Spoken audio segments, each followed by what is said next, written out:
Wah.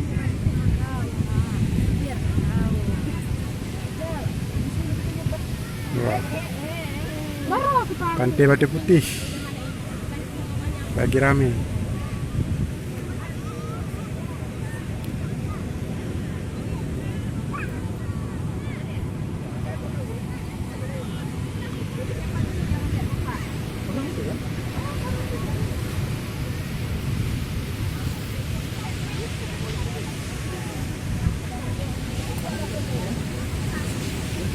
Wisata baru putih semakin di depan.